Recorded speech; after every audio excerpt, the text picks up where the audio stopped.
La tensión entre Irán e Israel está por las nubes. Con el agravamiento del conflicto y los rumores sobre el desarrollo de armas nucleares, surge una pregunta inquietante: ¿qué pasaría si Irán realmente fabricara una bomba nuclear y la usara contra Israel? En este video, analizamos un escenario hipotético, desde el primer ataque hasta las consecuencias globales que podrían cambiar el mundo entero. No es ciencia ficción, sino una cadena lógica de eventos posibles basada en datos reales y pronósticos de expertos. El amanecer se arrastra sobre Teherán, un sol rojo se desliza sobre las montañas de Alborz, solo que este amanecer no es la primera luz de un nuevo día, sino el último destello del viejo mundo. Estelas nucleares surcan el cielo sobre el Golfo Pérsico, las redes sociales estallan en estática desesperada, y una sirena apenas escuchada en Haifa se transforma en el aullido planetario de la historia desgarrada. Sigue esta historia para descubrir cómo un solo destello sobre el Mediterráneo oriental desencadena una cadena de errores de cálculo que derriba imperios, envenena la corriente en chorro y convierte las listas de la compra en manifiestos de supervivencia. Sigue escuchando y serás testigo de cómo se entrelazan el último tuit, la última oración y la última brasa de la resiliencia humana, porque el apocalipsis no llega de la noche a la mañana, llega en capítulos, y el siguiente capítulo comienza ahora. Los primeros 45 minutos. Un martes, 11:17 de la mañana, hora local. Los operadores de defensa antimisiles israelíes se percatan del lanzamiento demasiado tarde. En algún lugar sobre los Montes Sagros, un Saab 6 modificado, del que se rumoreaba desde hacía tiempo y se burlaba desde hacía tiempo, se precipita hacia la estratosfera. Su ojiva es rudimentaria para los estándares de una superpotencia, pero 25 kilotones son más que suficientes. A las 11:41 de la mañana, una esfera blanca estalla sobre un suburbio industrial de Tel Aviv. El vidrio se derrite hacia adentro. El asfalto se ondula como jarabe negro y el pulso electromagnético devora cada byte sin blindaje desde Haifa hasta Beerseba. A 1100 kilómetros de distancia, las salas de redacción revisan informes de cable confusos. 5 minutos después, cada ranura satelital sobre Oriente Medio se llena de señales de calor. El mundo exhala una vez, bruscamente, y se olvida de volver a inhalar. Hora 1:04, arcos reflejos. Teléfonos rojos y escritorios de roble pulido.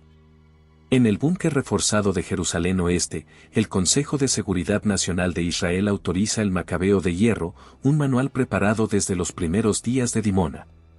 2 misiles Jericho 3 se elevan hacia emplazamientos militares iraníes declarados, 3 más viran para decapitar nodos de mando y control cerca de Isfahán. El horizonte de Tel Aviv sigue elevándose como polvo radiactivo cuando el contraataque se arquea hacia el este como cometas vengativos. El paraguas antiaéreo de Teherán, optimizado para misiles de crucero, araña fantasmas balísticos y falla. A las 16:09 hora local, soles gemelos florecen sobre la meseta iraní. La carnicería recíproca es casi simultánea, como espejos que se rompen en paredes opuestas. Los observadores externos solo ven destellos gemelos en superposiciones térmicas en vivo, contexto vaporizado, motivo irrelevante. Días 1-3, cascadas del tratado. Los presentadores de noticias murmuran fechas de guerras olvidadas, 1956, 1967, 1973, 1991, ninguna encaja. Turquía inicia consultas del artículo 5, alegando que la explosión del pulso electromagnético, PEM, interrumpió la aviónica sobre Iskenderun. Los pasillos de la OTAN están llenos de asesores nerviosos que citan cláusulas de alerta temprana. Rusia denuncia la barbarie sionista y mueve flotas del Mar Negro a través del Bósforo para evacuar a sus ciudadanos. Dentro de la sala de situación, el presidente de Estados Unidos hace malabarismos con la aritmética de alianzas, defender a Israel y perder Bagdad, contener a Israel y perder el voto decisivo de Florida. El Ministerio de Asuntos Exteriores de China pide calma estratégica mientras submarinos con base en el mar se deslizan hacia el mar Arábigo. La diplomacia, antaño un tablero de ajedrez, ahora se asemeja a Jenga con bloques de nitroglicerina. Semana 1, el espasmo energético. El crudo Brent se dispara a $480 por barril antes de detenerse la negociación. Los superpetroleros congestionan el estrecho de Hormuz en un giro desesperado, colisionando, incendiándose y hundiéndose. Los gigantes de las aseguradoras invocan fuerza mayor, la logística global vuelve de la contenerización a la conjetura. Las granjas de datos de Bangalore se quedan sin suministro, las fábricas de justo a tiempo de Detroit pierden 1 millón de árboles de levas. Los algoritmos de precios de los alimentos fallan, marcando la lechuga a $120 por cabeza en Sao Paulo antes de colapsar por completo. El latido de la economía mundial se convierte en un aleteo arrítmico, privando de oxígeno a las líneas de suministro. Mes 1 a 2, la segunda era nuclear.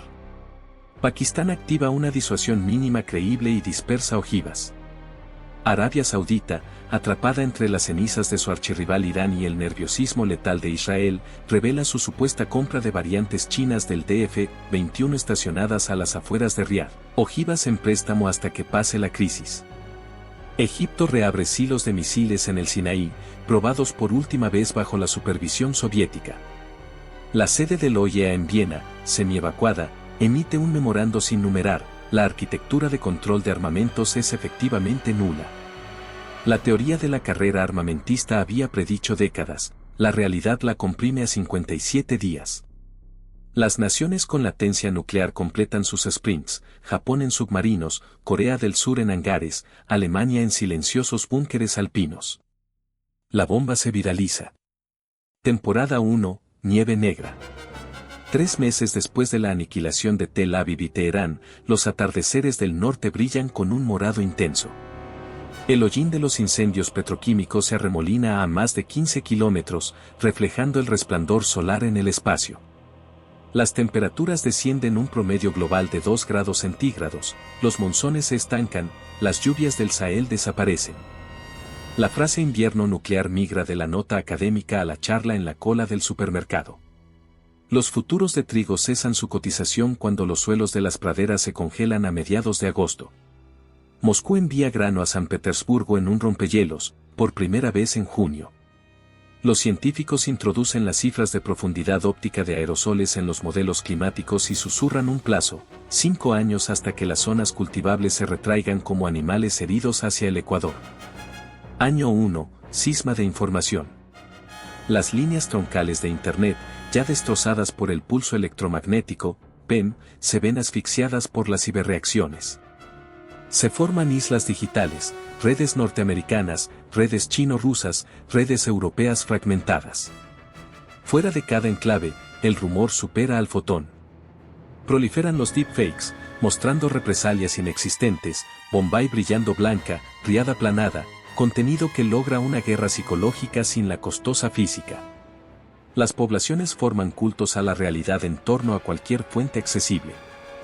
La verdad, antes un bien común, se vuelve de moda. Año 2 a 3, las guerras de la sed. La disminución de las precipitaciones, sumada a la destrucción de infraestructuras, equivale a la deshidratación continental. En el Valle Central de California, los huertos de almendros se talan con motosierra para obtener leña a medida que los acuíferos caen por debajo del alcance de las bombas. El delta del Nilo se hunde bajo la intrusión de agua salada, la población de El Cairo se desplaza hacia el suroeste en procesiones irregulares, visibles desde la órbita. Las naciones reimaginan las fronteras en torno a las plantas de desalinización y los ríos de deshielo glaciar. Surgen escaramuzas por las válvulas de los oleoductos, monitoreadas por drones demasiado valiosos como para ser derribados. Se citan, se ridiculizan y finalmente se olvidan las convenciones de Ginebra. Año 4, moneda de calorías. El oro pierde brillo cuando las calorías compran balas. Los bancos de semillas clandestinos se protegen como Fort Knox. Un solo grano de maíz no transgénico se intercambia por 1 litro de diésel en Johannesburgo. Las ciudades decrecen en concéntricas muertes regresivas, primero los suburbios, luego el anillo interior, hasta que solo los centros históricos fortificados vibran tenuemente por la noche. La poda urbana se convierte en política, emitida en campañas humanitarias que presentan la despoblación como reasentamiento voluntario. Año 5, gobernanza ASFAL. Las Naciones Unidas se trasladan a Brasilia tras el colapso de la red eléctrica en Nueva York y epidemias de roedores. El quórum se cumple rara vez, 5 puestos permanentes se han transformado en 3, luego en 2, y finalmente en un vacío ceremonial. Surgen consejos regionales, las mutualidades andinas, las zonas francas del Báltico, el Pacto del Kernel de África Oriental. Ninguno reclama legitimidad más allá del alcance de los rifles, pero todos imprimen pasaportes. El mapa ahora está cubierto de confeti por los puestos de control. Preludio a la espiral final. En algún lugar de los Andes, un radioastrónomo descubre que la densidad de la ionosfera superior está disminuyendo más rápido de lo que predicen los modelos. El sombreado persistente de partículas del intercambio Irán-Israel, sumado al hollín secundario de 27 detonaciones tácticas posteriores. Las nubes noctilucentes se intensifican, lo que indica que la mesosfera terrestre se está enfriando, las corrientes en chorro se retuercen, generando ciclones en latitudes fuera de temporada. La espiral final no se anunciará, simplemente comenzará con una cosecha que nunca germinará. El aire es más tenue ahora, aunque nadie sabe con certeza si se debe a la altitud o a la acumulación de hollín que, durante una década, aún rodea el globo como un halo fúnebre. En lo que solía ser junio de sexto de primaria, los niños de las mutuales andinas observan la puesta de sol a las 4:30 de la tarde, su disco parpadeando tras un archipiélago suspendido de partículas que tiñen el horizonte de una opalescencia oxidada. No recuerdan un cielo diferente, y esa inocente amnesia es la única merced que les ha concedido el viejo mundo. Sus padres, mientras tanto, se arrodillan en los campos en terrazas, sacando quinoa de la tierra enriquecida con carbón vegetal molido y huesos de llama en polvo, el biocarbón y el calcio, susurran los agrónomos. Son lo único que separa la última cosecha de la nula. La temperatura media global ha continuado su mórbido descenso, medio grado más desde el solsticio anterior, mientras los microclimas regionales se azotan y se doblan como telas bajo un huracán. En la antigua cuenca mediterránea, las vides ahora brotan carámbanos en marzo, en las provincias marítimas canadienses, los manglares se extienden hacia el norte, ebrios de la salmuera ascendente. La antigua lógica latitudinal de la agricultura ha desaparecido. Los cultivos solo sobreviven donde son pastoreados por microrepúblicas de horticultores que comercian con polen como los banqueros del Renacimiento comerciaban con florines. Cada amanecer, abren las bóvedas de polen, extraen frascos de esperanza genética y recorren hileras de tallos atrofiados con pinceles de plumas, como monjes que iluminan el manuscrito final de la creación. Es en este extraño semi-invierno que comienzan los inviernos de la muerte. Llegan no como una sola catástrofe, sino como anillos concéntricos superpuestos de ausencia. Primero desaparecen los polinizadores, las abejas, ya castigadas por los pesticidas en la era preapocalíptica, no pueden navegar en el crepúsculo constante. Luego perecen los insectos que vivían de los desechos de las abejas, y luego las aves que los seguían. Para el 7º año, el coro del amanecer en 3 continentes se ha silenciado, reemplazado por el clic de los contadores Geiger y el gemido distante de los molinos de viento rescatados de parques solares abandonados. El silencio eléctrico se convierte en la banda sonora de la luz del día. Las bóvedas del descongelamiento. Paradójicamente, el permafrost también se repliega bajo el clima errático. A lo largo del río Llana, los tobillos de mamuts lanudos, antaño enterrados, se asoman a través de la turba blanda, y con ellos se filtran patógenos que infectaron la carne hace 40.000 años. En San Petersburgo, el nombre de la ciudad sobrevive aunque sus bulevares sean esqueletos. Los virólogos se apiñan en un laboratorio fortaleza construido con contenedores de carga soldados como piezas de Lego en un sueño febril. Aíslan una nueva cepa de ortopoxvirus resucitada de médula de mamut, y por un momento la emoción científica supera su temor. Entonces se dan cuenta de que el virus se replica a 12 grados centígrados, que es precisamente la temperatura de la mayoría de los nuevos corredores de refugiados ecuatoriales. Un solo dron de mensajería estrellado contra la valla perimetral del laboratorio desata un contagio contra el que pocos sistemas inmunitarios se han preparado. En el caótico año que sigue, Jana Pox recorrerá la mitad del planeta, viajando dentro de los pulmones de polizones desesperados que se aferran a las partes inferiores de trineos de carga de levitación magnética. Moneda recalibrada. Calorías, balas y kilovatios hora siguen siendo la tríada de intercambio, pero una cuarta oferta empieza a predominar: los datos limpios. Cuando se producen colisiones orbitales en cascada, primero, un satélite meteorológico de la NOAA agotado que colisiona con una plataforma de comunicaciones china, luego, un avión espía retirado que se rompe en metralla automultiplicadora, solo se necesitan 3 meses para cruzar el horizonte Kessler. La órbita baja terrestre se convierte en un campo minado brillante, el lanzamiento, en un suicidio. Los satélites se apagan uno a uno hasta que el planeta queda rodeado por una cortina de hierro involuntaria de confeti metálico. De repente, los mapas estelares precisos, los mapas costeros y los modelos meteorológicos archivados son invaluables. Una memoria USB puede comprar el pasaje de una familia a través del corredor del istmo, siempre que su cifrado esté intacto y su suma de comprobación CRC siga siendo válida. En lo que queda de Europa, los monasterios renacen, no como nodos religiosos, sino como claustros de datos. En scriptoriums iluminados por velas, los tecnomonásticos copian código en pergamino, estampando glifos QR en piel de becerro que sobrevivirán a los frágiles electrones de la memoria flash. Un único repositorio HIT para el firmware de bombas de desalinización, cuidadosamente copiado línea a línea en pergamino, se convierte en la carta magna de una baronía costera en lo que una vez fue Bretaña. La nueva nobleza gobierna no por derecho divino, sino por la autoridad de la suma de comprobación. Supervivencia cotidiana. Desciende rápidamente hacia las ciudades barrancadas de los neoandinos y encuentra el ritmo de las horas ordinarias. Al amanecer, los respiradores de ceniza, recolectores de basura equipados con máscaras de avión usadas, ahora reacondicionadas con capas de seda y carbón activado, escalan las paredes de la cresta para raspar la lluvia radiactiva de la noche anterior de las lonas de plástico. Recogen la nieve gris en barriles sellados destinados a plantas de filtración, donde sus radioisótopos incrustados se extraen para baterías termoeléctricas. La energía se extrae literalmente de la catástrofe. La lámpara de una familia puede arder toda la semana gracias a la desintegración beta de partículas que una vez flotaron sobre el levante. A media mañana, comienza el trueque en el mercado de la Basílica, una catedral sin techo cuyas vidrieras estallaron durante el terremoto 3.22 años antes.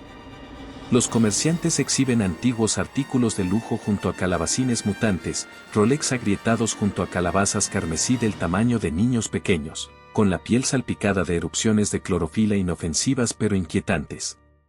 La conversación se mueve entre el español, el quechua y una jerga hexadecimal utilizada para negociar intercambios de datos. Un fragmento de una serie de Netflix de antes de la guerra puede valer 2 sacos de amarantos y completa el archivo de alguien. La nostalgia es a la vez veneno y bálsamo. Los niños asisten a la escuela del viento en las escaleras de la plaza, recitando escalas de Beaufort en lugar de tablas de multiplicar. Pronosticar ráfagas significa predecir columnas de hollín, lo que significa predecir el índice ultravioleta de mañana. Un error puede costar cajas de cosecha enteras. Aprenden la tipología de las nubes como las generaciones anteriores memorizaban las capitales, aunque ahora estas son festines móviles unidos a caravanas de parlamentarios que, como langostas, legislan a la carrera. Año 8. El protocolo del anochecer. La rejilla desmoronada finalmente extingue los últimos reactores de agua a presión del mundo. Tras las fusiones en Illinois, Guangdong y Normandía, los administradores de plantas supervivientes inician el protocolo anochecer, ventilando el refrigerante restante a cavernas subterráneas de sal en lugar de dejar que el revestimiento de circonio se incendie al aire libre. Aún así, los isótopos semipermanentes gorgotean hacia arriba a través de los estratos fracturados durante meses, salando los acuíferos y otorgando un tenue brillo de T50 a los ríos bajo la luz ultravioleta. La recolección de agua de lluvia se convierte en un arte, embudos de cerámica esmaltados con silicona sin plomo y recubiertos de nanoláminas hidrófobas. El alijo de membranas de ósmosis inversa intactas de una anciana, antes considerado un simple acaparamiento, ahora la califica como una deidad del pueblo. El océano se vuelve negro-verde. El plancton fotosintético se retira bajo las esteras en expansión de Azoth Bloom, un alga que se alimenta de azufre y fue modificada genéticamente cuando el capital de riesgo buscaba milagros de geoingeniería. En el mundo post-otoño, la cepa se ha vuelto salvaje, excretando sulfuro de dimetilo que espesa el aire marítimo y lo convierte en bruma. Los barcos pesqueros, los pocos que aún se atreven, navegan entre vísceras de jade aceitosas, con sus redes corroídas por el ácido microbiano. La escasez de proteínas impulsa a los enclaves costeros a adentrarse en la tierra en busca de anguilas de agua dulce criadas en estanques con espejos bajo torres de cultivo con LED alimentadas por dinamos de pedal. Guerras de microestados y ciudades brillantes como nubes. Alrededor del Mar Rojo, una federación de 3 ciudades portuarias se renombra Caldera y anuncia la posesión de un conjunto de iluminación de nubes en funcionamiento. Torres que lanzan microcristales de agua de mar a la troposfera para reflejar la luz solar entrante. Al instante, Caldera se convierte en un imán para los ejércitos peregrinos, brigadas de motociclistas sudaneses, esquifes del desierto jordanos, escuadrones de drones mercenarios cuyos pilotos guían cuadrirotores selfie mediante cables de fibra para evitar interferencias de radio. El asedio de Caldera dura 9 semanas y termina cuando una tormenta eléctrica, sembrada inadvertidamente por los propios iones del conjunto, incinera tanto a atacantes como a defensores en un aguacero electrificado. Las imágenes satelitales posteriores a la batalla nunca se materializan, y los rumores pintan a Caldera como un lago de cráter, una salina vítrea o una Atlántida renacida. La lección es clara, la geoingeniería es a la vez trono y guillotina. Rescate cultural. No todos los esfuerzos son marciales. En la ruina de Los Ángeles, una compañía itinerante llamada Archivistas de Echo Park proyecta películas clásicas contra los pasos subterráneos de las autopistas. ¿Su combustible? Biogás comprimido extraído de kudzu fermentado, enredado en el letrero de Hollywood.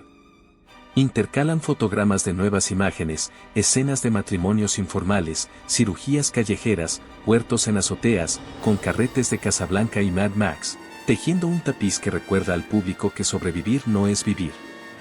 Se aceptan trueques en semillas, historias o antimicrobianos limpios.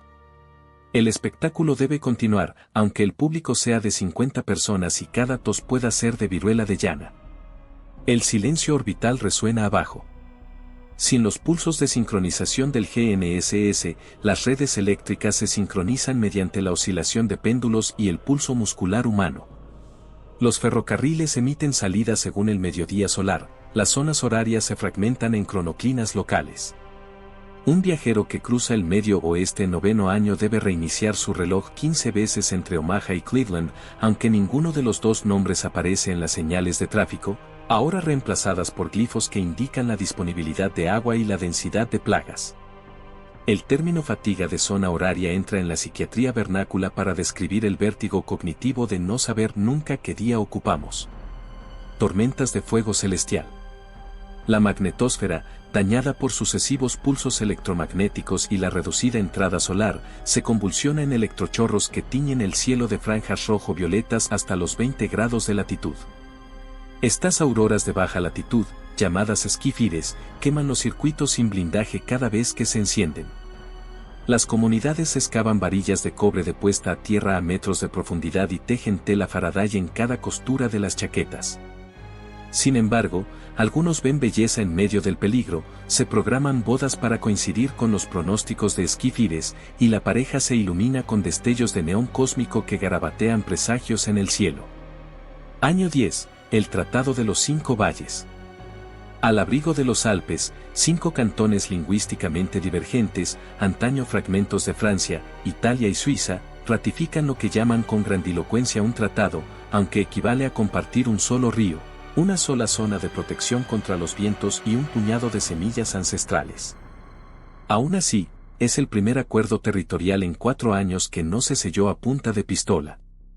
Observadores de las mutuales andinas asisten mediante retransmisiones de heliógrafo, enviando señales Morse a través de 2 océanos en un código espejo en cascada. El preámbulo del acuerdo invoca la solidarité biotique, solidaridad biótica, una frase que se extiende por doquier y está grabada en silos de grano desde Manitoba hasta Maharashtra. Nadie sabe si el tratado durará una temporada, pero la idea de que aún es posible llegar a un acuerdo viaja más rápido que cualquier caravana. Post-apocalipsis cotidiano. Imagina un desayuno, un tazón de cerámica de gachas de harina de algas marinas, salpicado de tórax de grillo en polvo, endulzado con un jarabe destilado de uvas congeladas que nunca maduraron. Lo tragas junto a la rendija de una ventana equipada con una película de filtro UVB recuperada de una pieza de museo. La calle de abajo se abre entre costillas de hormigón medio derrumbadas, pero bulle con equipos de reparación que ensartan fibra hecha de seda de araña reutilizada, más fuerte que el acero, inmune a los ladrones de cobre. Al mediodía vas en bicicleta al techo común, una terraza con código de barras de tejas reflectantes cuya función principal es reflejar la luz en los huertos bajo el techo. Registras los vatios hora en una pizarra, anotando dígitos con tiza junto al recuento comunitario de kilojulios producidos versus consumidos. La noche trae un toque de queda anunciado a bombo y platillo, no autoritario, simplemente pragmático. Las temperaturas nocturnas pueden caer por debajo de cero incluso en lo que solía ser agosto, y la hipotermia sigue siendo el gran ecualizador de la democracia. En los diarios personales, esos que sobreviven a la humedad, el moho y la confiscación ocasional, la gente dejó de llamar a la era postapocalíptica alrededor del 8º año. El prefijo post implicaba que el radio de la explosión era finito, que uno podía caminar más allá de él. Para el 10º año, todos entienden, el apocalipsis no está detrás de ellos ni delante, es el medio a través del cual ahora nadan, como plancton suspendido en una vorágine a cámara lenta. Y, sin embargo, mientras los filósofos garabatean en trozos de milar, los peces habitan el agua sin nombrarla. Del mismo modo, la humanidad zumba con adaptaciones silenciosas, la médula se espesa, la melanina se profundiza, la capacidad pulmonar aumenta ligeramente. La evolución, un rumor susurrado durante mucho tiempo en las aulas, se está convirtiendo en una historia familiar contada por los abuelos mientras tejen chales de seda radicales para los recién nacidos. Preludio al profundo anochecer. Científicos, aún hay científicos, se reúnen en lo que una vez fue una estación de esquí en los Alpes del Sur, ahora un centro de estudios fortificado llamado Glacio One. Modelan los tiempos de residencia de los aerosoles y concluyen que el velo estratosférico probablemente persistirá durante otro cuarto de siglo.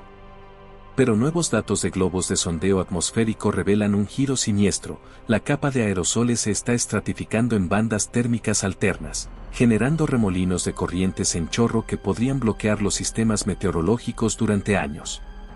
Llaman a la proyección Deep Dusk, un escenario en el que la luz del día se convierte en una tenue mancha ámbar y la fotosíntesis cae otro 40%. Las variedades de granos no tienen ninguna posibilidad sin luz artificial.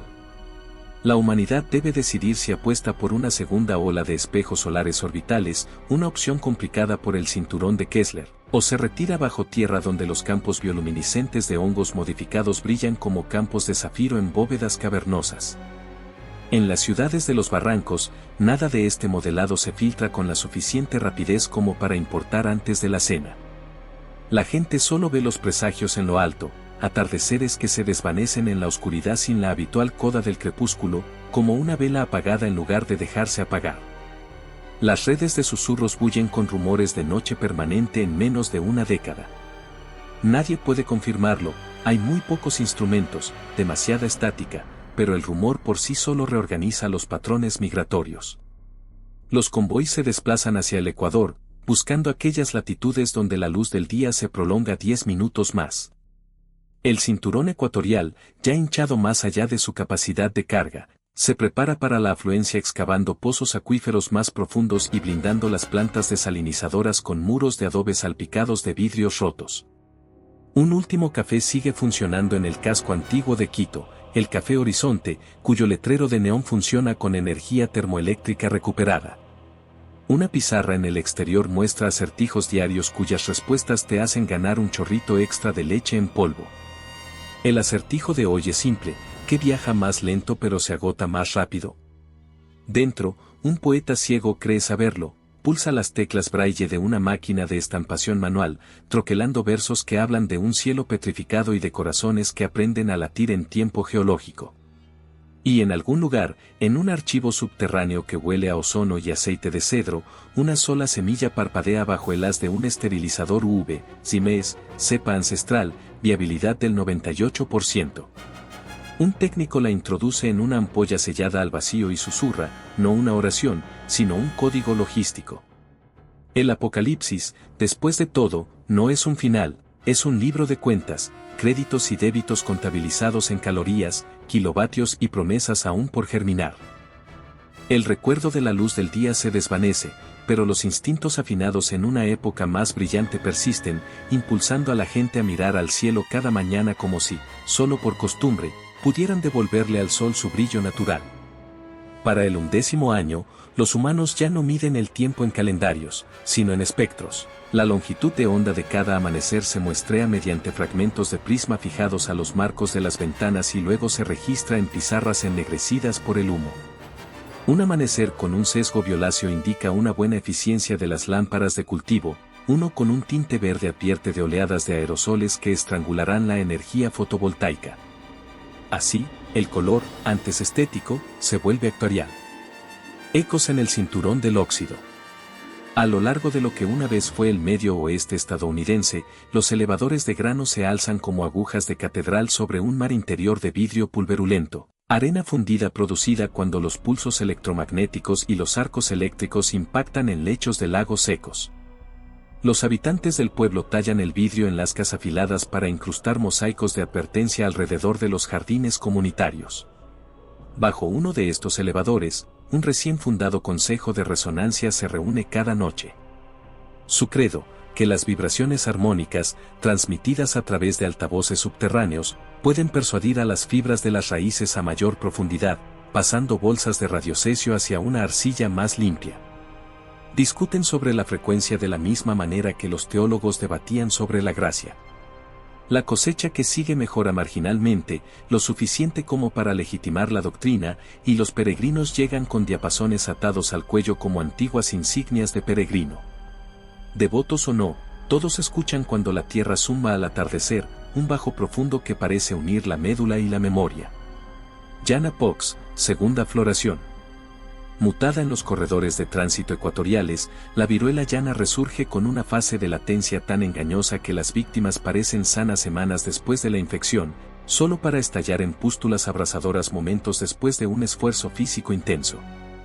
Las competiciones de estilo olímpico, renacidas en los campos de refugiados como estímulo moral, se convierten en maravillas de superpropagación. Una sola carrera a pie en las ruinas de Nairobi siembra 93 brotes en 3 continentes, transmitidos por familiares entusiastas a bordo de dirigibles de carga.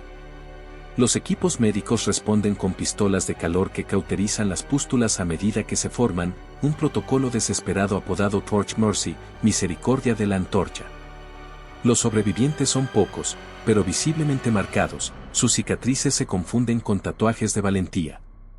Las subculturas adoptan la escarificación falsa en solidaridad, y pronto es imposible distinguir quién está libre de enfermedad y quién es teatral. La epidemiología se convierte en crítica de moda. Minería estratosférica.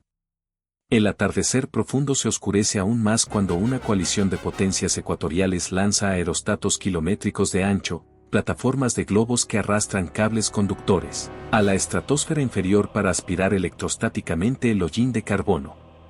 El plan es elegante: recolectar, sinterizar en obleas, arrojar los pesados discos a zonas de amerizaje y fundirlos en placas de escudo de radiación para ciudades cavernosas. Pero el acto de arrastrar corriente a través de los filtros de ceniza cargados cataliza cuerdas de rayos esféricos, cuerdas de plasma que serpentean por los cables y raspan todo lo que tocan. El segundo aerostato, nombre en clave UBIC-2, se vaporiza sobre la cuenca del Congo, y su mayal de plasma excava una zanja de vidrio fundido de 30 kilómetros de largo. El proyecto se abandona tras el cuarto incidente, dejando una flotilla de globos no tripulados a la deriva como leviatanes pálidos en cielos crepusculares. Los niños persiguen sus cadáveres fantasmales, con la esperanza de encontrar suministros caídos, inventando canciones que riman Cepelín con cielo. Gobernanza por lotería. El gobierno jerárquico se muestra frágil en crisis perpetuas, por lo que los sociólogos de las mutuales andinas proponen ciclos de sorteo, puestos de liderazgo rotados semanalmente mediante un sorteo aleatorio entre todos los adultos alfabetizados. Para evitar el caos de los novatos totales, cada cuidador sigue a su predecesor durante un solo día de solapamiento y hereda una pizarra de datos que contiene contraseñas de red, libros de contabilidad y un libro de contabilidad moral encriptado que registra cada decisión previa. Esta reorganización desconcierta a los posibles golpistas. Nadie puede predecir quién tendrá las llaves mañana. Los foráneos lo descartan como un gobierno de feria hasta que las auditorías de fin de año muestran una mayor equidad calórica que en cualquier reino vecino. Las caravanas de refugiados recorren cientos de kilómetros en busca de una oportunidad de residencia, las listas de lotería aumentan, las mutuales limitan a regañadientes la inmigración y despiertan una envidia diplomática que raya en la hostilidad. La revolución silenciosa de las aguas grises. En el año 12, el invento más importante no requiere litio ni plutonio, un ladrillo cerámico poroso impregnado con bacterias marinas capaces de eliminar el yodo 131 de las aguas residuales. El Mako-Break, como lo llaman en los laboratorios, transforma aguas grises tóxicas en agua potable a un ritmo de 1 litro por ladrillo al día, lento, pero inagotable si se mantiene húmedo. Los centros de producción proliferan en fábricas de cerámica abandonadas de todo el mundo. Los registros comerciales muestran que los ladrillos viajan más lejos que la especia, y sus portadores son honrados como guardianes de la ruta de la seda. En los puestos fronterizos, los guardias golpean los ladrillos con las uñas para oír el zumbido revelador de las culturas vivas, los ladrillos muertos suenan a hueco y solo se ganan lástima o prisión. El agua pronto respalda todos los contratos, y los matrimonios incluyen dotes de Mako-Breaks esmaltados con escudos familiares. El asedio del cráter Tesla. En la cara oculta de la Luna, plataformas mineras autónomas, en funcionamiento desde décadas anteriores a la guerra, continúan excavando regolito en busca de helio 3 que jamás sería enviado a casa. Apilan escombros en bermas geométricas visibles desde telescopios caseros, inspirando mitos de ciudadelas lunares intactas por la plaga de la Tierra. En el año 13, un consorcio de ciudades bóveda financia un lanzamiento desesperado, un cohete de una sola etapa en órbita, alimentado por metano de algas, con 2 tripulantes y un banco de semillas. El cohete alcanza los 80 kilómetros antes de estrellarse contra escombros, una nube de metralla catalogada hace siglos, pero imposible de rastrear en tiempo real. Los restos regresan a través de Australia, bañando el desierto de Gibson con pétalos de titanio que brillan durante horas. El fracaso mata cualquier interés en nuevos lanzamientos. La humanidad cede oficialmente la órbita al silencio y la leyenda. La vida en los archipiélagos del metro. Los túneles del metro de Nueva York, en desuso, se inundan hasta la cintura con cada marea alta, formando canales salobres navegados por esquifes de fondo plano. Los residentes, que se hacen llamar marineros topo, colocan faroles de fósforo a lo largo de la curvatura de las baldosas, dando a las profundidades de Grand Central la atmósfera de una capilla sistina sumergida. Cultivan espinacas de agua en balsas de espuma ancladas a columnas de hierro de principios del siglo XX, las carpas invasoras pueblan los túneles, alimentándose de los desechos de las bodegas que se vierten por los desagües pluviales. En la superficie, los rascacielos son esqueletos acariciados por el viento constante, pero abajo, los marineros topo afinan saxofones recuperados al eco de los túneles, una nueva música que vibra como el canto de las ballenas en las catacumbas de la antigua capital financiera. Deriva cognitiva. Los psicólogos observan un síndrome denominado cronoagnosia. Los sobrevivientes pueden relatar eventos globales con gran detalle, pero no logran ubicarlos en ninguna línea temporal. Los bucles traumáticos de décadas de duración fracturan la memoria episódica. Los escáneres cerebrales revelan una reconexión hipocampal donde antes se codificaban las marcas de tiempo. Las comunidades se adaptan mediante círculos narrativos que injertan eventos personales en marcadores astronómicos, las Perseidas, los eclipses de equinoccio, las tormentas de fuego celestial, reexternalizando la cronología como lo hacían los antiguos agricultores. Los historiadores orales alcanzan prominencia cívica, recorriendo pueblos y ciudades tejiendo tapices de alineación. Si a tu hija le salió su primer diente durante la última triple aurora, la plaga del maíz llegó 2 lunas después. El pasado se convierte en un mapa estelar leído junto a una fogata a medianoche. Fusión de religiones. La religión, incapaz de anclarse en cielos distantes ahora oscurecidos por el velo, se transforma. Un movimiento sincrético llamado el pliegue del hogar combina nigunim hasídicos, giros sufíes y kin zen en un solo ritual, caminar en espiral alrededor de una hoguera, cantando melodías sin palabras en modos jonios ascendentes. Su teología es poscósmica, la divinidad, dicen, es cualquier calor que cueza frijoles. Las caravanas de Foul deambulan, reparando estufas cohete y enseñando métodos de combustión eficientes, los escépticos las toleran porque menos humo significa pulmones más limpios. En el año 14, los ingenieros de Fould prototipan el horno del perdón, una cúpula de arcilla y fragmentos de titanio que convierte los desechos plásticos en carbón vegetal utilizable como enmienda del suelo. El nombre no es una metáfora, los pueblos ofrecen juguetes rotos, escudos antidisturbios e incluso viejas cartillas de racionamiento a la boca del horno, absolución por pirólisis. La política global en un solo acuerdo. Con la órbita perdida, la acidificación de los océanos y la densidad de los aerosoles, 5 importantes entidades políticas se reúnen para lo que podría ser el último gran acuerdo, el cónclave de Tlatelolco, celebrado en las terrazas de drenaje de la Ciudad de México que solían ser el Parque de Chapultepec. Los delegados llegan en caravanas de llamas, trineos solares y cepelines de batalla reconvertidos. La agenda: repartir las minas de fósforo restantes de Marruecos, cuya producción ahora dicta cada temporada de cultivo. Las negociaciones comienzan con un intercambio ceremonial de agua, un sorbo por enviado, de tazas idénticas para prevenir el envenenamiento. Durante 16 días, elaboran un algoritmo de distribución asignable mediante cadenas hash en tablas de piedra grabadas con grabadores láser accionados por pedales. El éxito del tratado se celebra cuando el primer convoy de polvo de fosfato marroquí llega a las bóvedas agrícolas de Manila sin ser secuestrado. Los escépticos proclaman que incluso el día del juicio final produce comercio, los optimistas, que el comercio impide un nuevo día del juicio final. Los niños de la estática. Los radioaficionados, algunos, simples niños armados con equipos de cristal, se topan con un patrón repetitivo incrustado en un ciseo de fondo, tripletes de tonos que no coinciden con las comprobaciones de errores conocidas. El patrón se repite cada 91 minutos, lo que implica una fuente en órbita terrestre baja polar. Pero los simuladores insisten en que todos los transmisores en funcionamiento murieron con los satélites. ¿Florece la conspiración? ¿Se opone un remanente pilotado por IA a la autodestrucción humana? Familias se reúnen alrededor de receptores improvisados al anochecer, con la esperanza de que los tonos algún día se decodifiquen en instrucciones para sanar el cielo. Incluso los ingenieros sobrios rezan a la voz de la estática, dejando ofrendas de condensadores gastados y cable de cobre en los santuarios de antenas en las cimas de las colinas. Nace una mitología de la compasión de las máquinas, un ángelus digital entonado por circuitos muertos. Agricultura de crepúsculo profundo.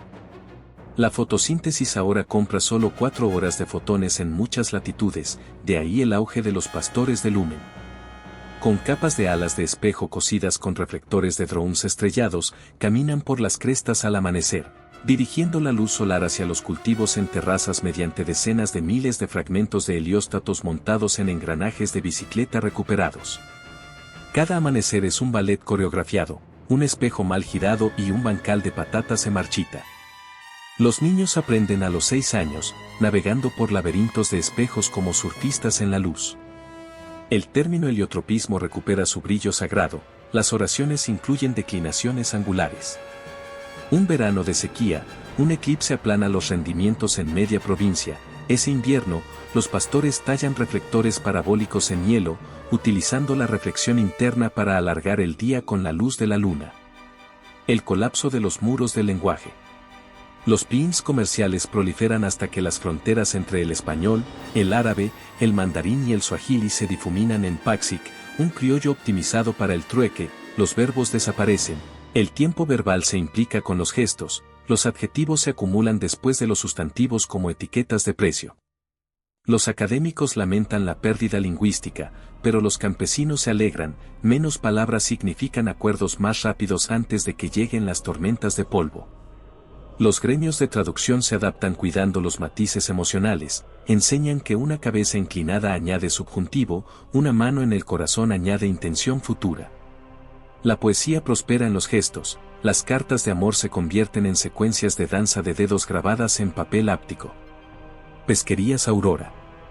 En la penumbra ártica, el deshielo rico en nitrato se combina con los iones magnetosféricos para generar gruesas capas de krill celeste, cianoartrópodos modificados genéticamente décadas antes para los experimentos de terraformación de Marte.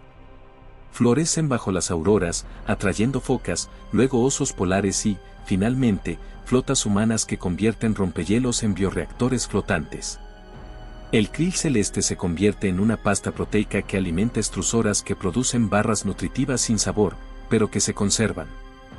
La caza es peligrosa, una sola floración geomagnética puede quemar los sistemas de guía, atrapando a los barcos en hielo desintegrado. Los muros conmemorativos de Reykjavik inscriben nombres perdidos en el panza verde, como llaman los marineros al retorcido cieno fosforescente bajo la capa. Economía psicológica. Los sistemas monetarios adoptan el respaldo emocional, las puntuaciones crediticias ahora se emparejan con las puntuaciones de afecto capturadas por lectores biométricos en las casas de cambio. Las pantallas muestran halos de color alrededor de los perfiles de los comerciantes, tonos verdes para la calma, rojos para la ira.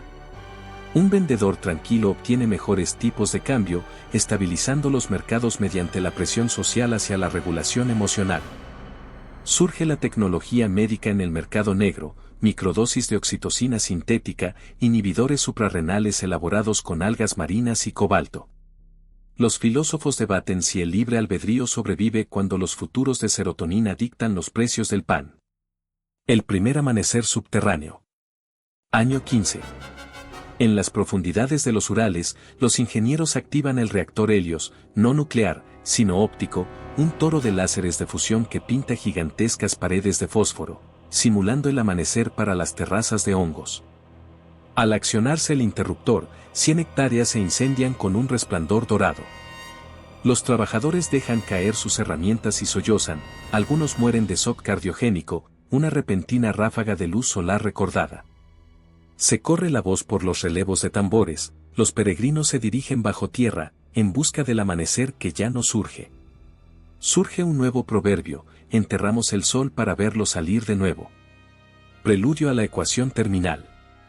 Los matemáticos del clima en Glacio 1 alimentan 15 años de aerosoles, calor oceánico y retroalimentación de la biosfera en su último supercúmulo en funcionamiento.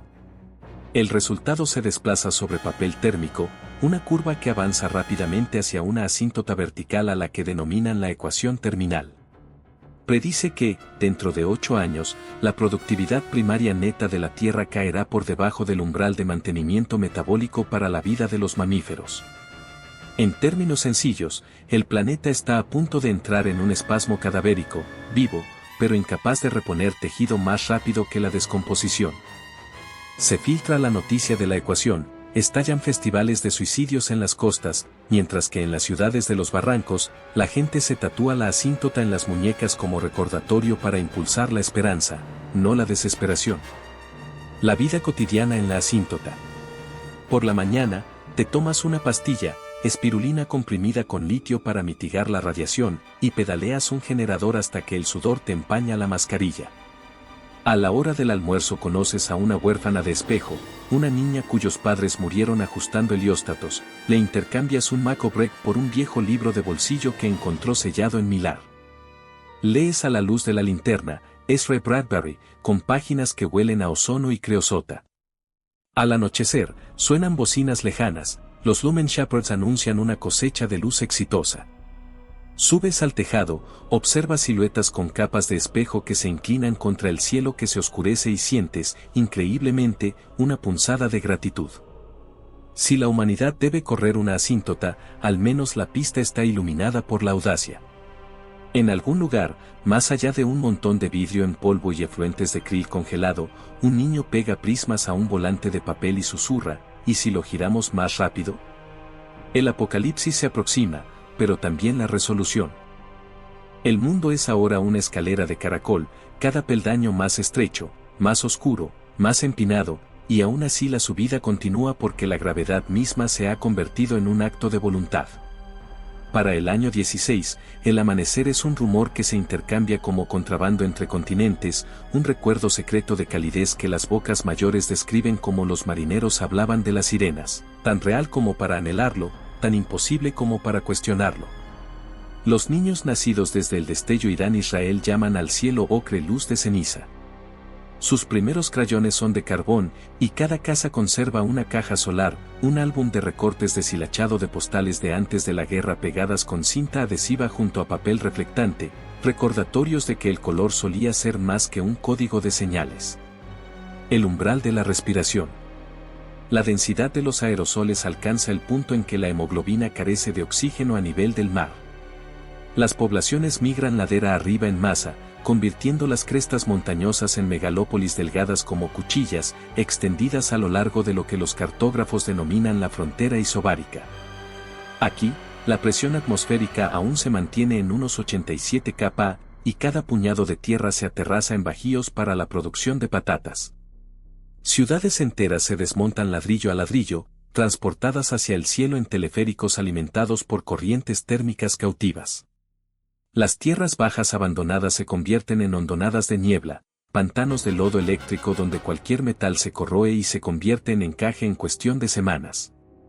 Se extiende la leyenda de que las hondonadas de niebla cantan de noche, un coro electrostático nacido del viento que silba a través de los esqueletos de hierro de los centros comerciales. El último archivo y el primer susurro. Bajo los Cárpatos, bibliotecarios en bóvedas herméticamente selladas terminan de grabar el Códice Eón, un disco de zafiro multicapa que almacena la suma del conocimiento posterior al destello en femtoglifos grabados con láser.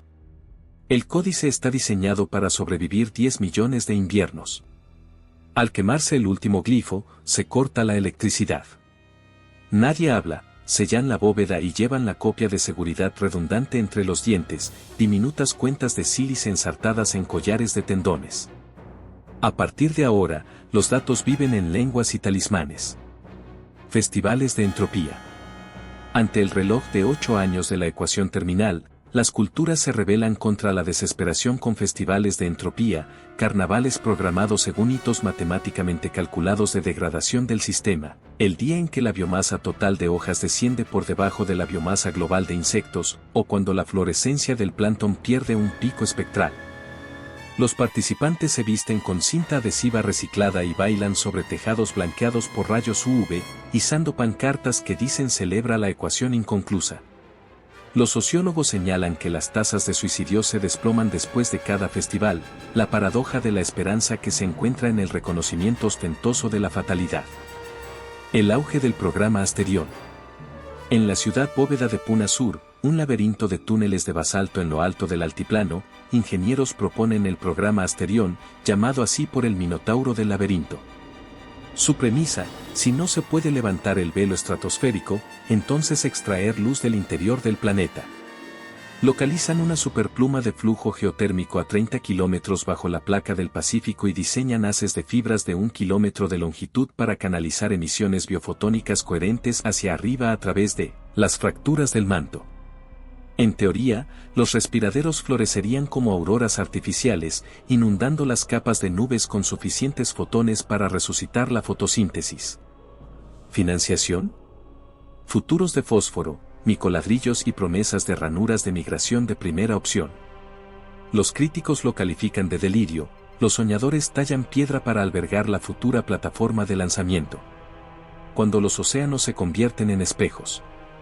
La acidificación y el estancamiento térmico generan vastas películas de plancton silicio que se endurecen formando una espuma similar a un espejo. Los satélites han desaparecido, pero desde las cornisas montañosas la gente jura poder vislumbrar destellos en los horizontes del Pacífico, superficies en calma absoluta que brillan como cromo líquido. Los marineros que se aventuran a explorar informan que bajo la espuma yacen brasas de agua negra y anóxica, rebosantes de gusanos tubícolas ciegos del ancho del muslo de un hombre. Recolectan la piel colágena de los gusanos, que al curarse forman membranas casi transparentes, vidrio de espejo, que comienzan a reemplazar los cristales rotos de las ventanas y los visores. Así, incluso la descomposición alimenta la construcción en la espiral. La ley del hilo y la economía de la reparación. La escasez santifica el hilo. Una ley global del hilo surge por consenso tácito, ninguna tela puede desecharse. Los sastres ascienden a magistrados, y cada asentamiento alberga un tribunal de agujas que arbitra disputas sobre costuras deshilachadas o retejidos no autorizados.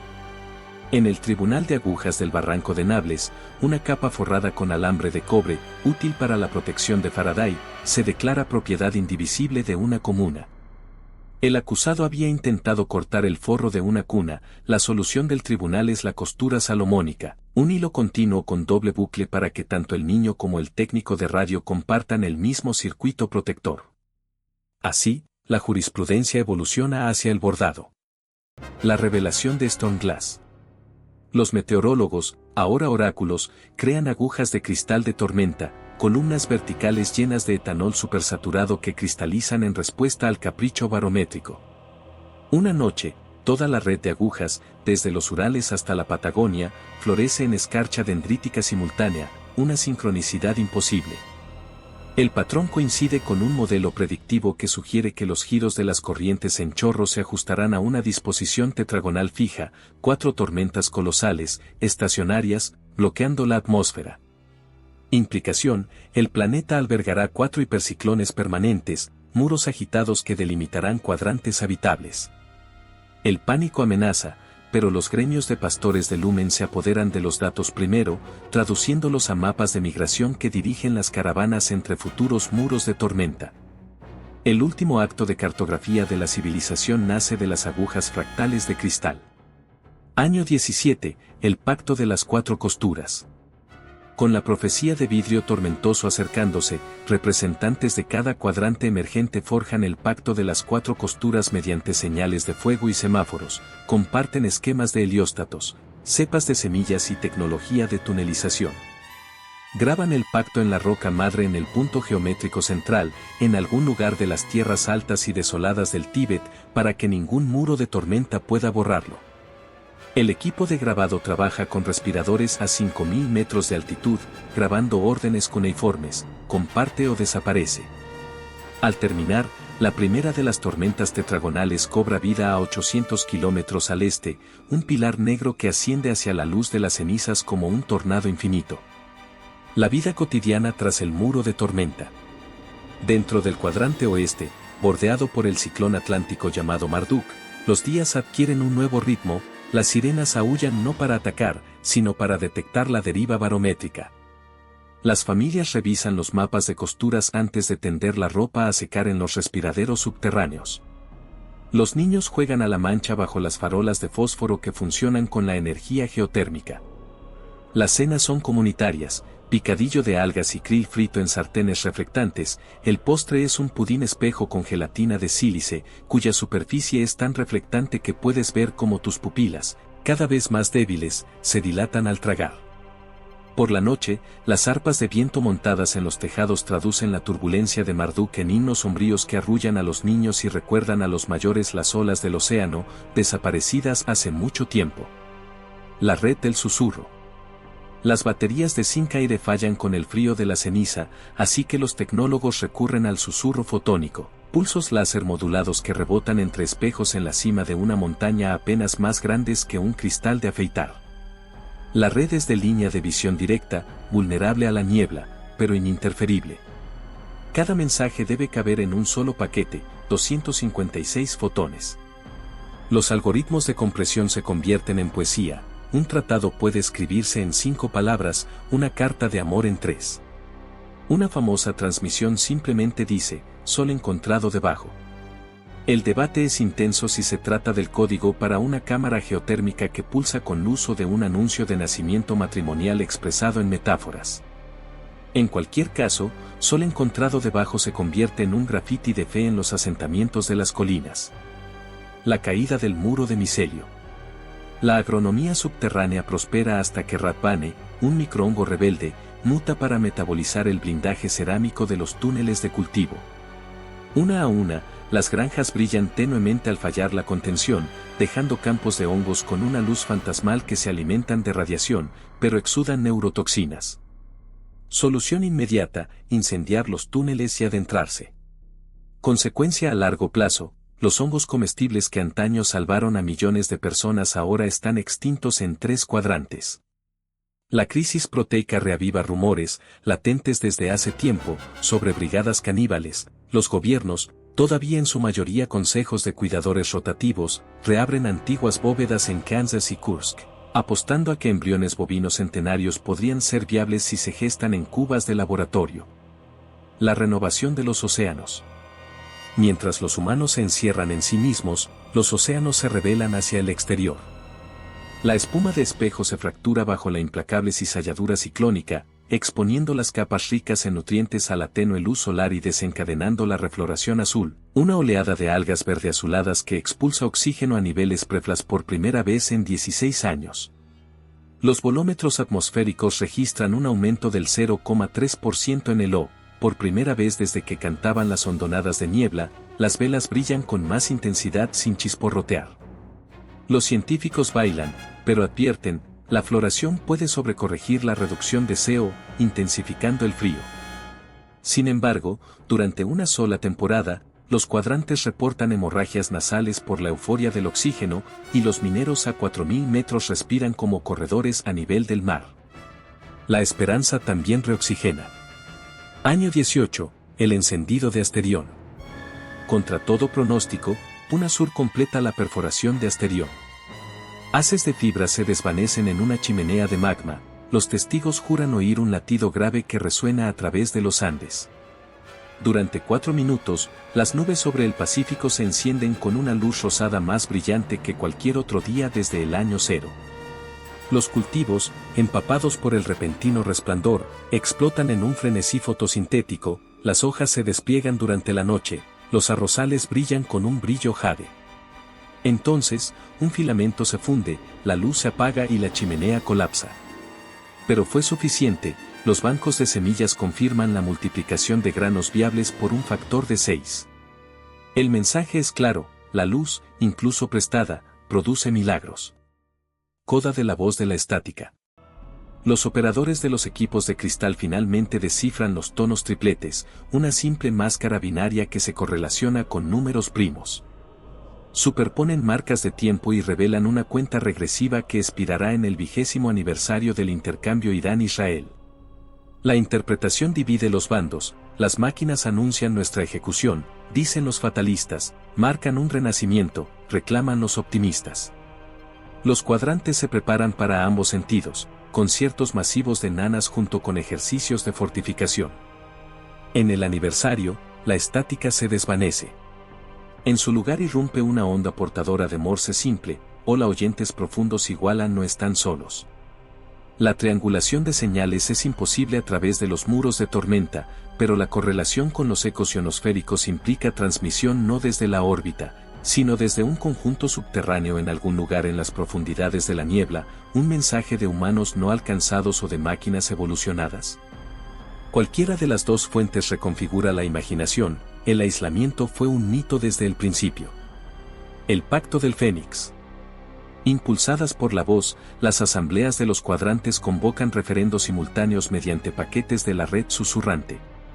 Resolución: reunir los láseres geotérmicos restantes, el hielo de calidad para lentes y el vidrio de gusano de sílice para intentar el helio anillo. Una red de tubos de luz circuntormenta que bordea la cintura del planeta y alimenta fotones a cada cuadrante desde el aún brillante ecuador. La construcción comienza bajo el rugido de Marduk. Los artesanos del convoy trenzan el cobre extraído de las catacumbas del metro. Los huérfanos de los espejos vuelven a arriesgarse en los tejados para apuntar los relés iniciales.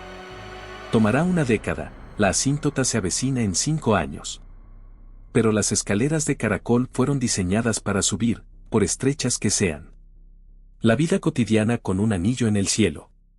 Los viajeros del cielo, antes solo pastores de lumen, ahora dirigen cometas de luz, alas de milar que surfean sobre rayos láser nacientes, arrastrando bobinas de fibra a través de abismos ciclónicos. Los niños trazan arcos carmesí sobre la nube negra, celebrando cada nuevo segmento. Las comidas mejoran, la col rizada cultivada en atrios iluminados por el helio tiene un ligero sabor a esperanza. Las canciones cambian de tonalidad, los compositores reencuentran acordes mayores tras años de cantos fúnebres. Los mercados operan en rats perdonados, una métrica de la exposición al helio medida en la masa de hojas nuevas. Epílogo, el continuo más allá del apocalipsis. Se acerca el año 20, y con él la línea vertical de la ecuación terminal. Sin embargo, la humanidad ha curvado la gráfica, abombándola con parábolas de helio y erupciones de algas azules. La asíntota sigue ahí, las matemáticas no se inmutan, pero ya no es el final de la historia, simplemente el final de esa línea de mejor ajuste. Se han introducido nuevas variables, valentía, serendipia, terquedad. Las ecuaciones pueden trascenderse añadiendo dimensiones. En algún lugar del cuadrante sur, un abuelo abre una caja solar para su nieto. Dentro, una postal desteñida de la playa de Tel Aviv, anterior al primer destello, y junto a ella, un fragmento de cristal de espejo recién fundido de la espuma del Pacífico. El niño sostiene la postal contra el fragmento, viendo el pasado y el futuro brillar en el mismo espectro. ¿Volverá el cielo a ser azul alguna vez?, pregunta. Ella responde no con certeza, sino con aritmética: 15 kilómetros de anillo de helio terminados, 31 por recorrer.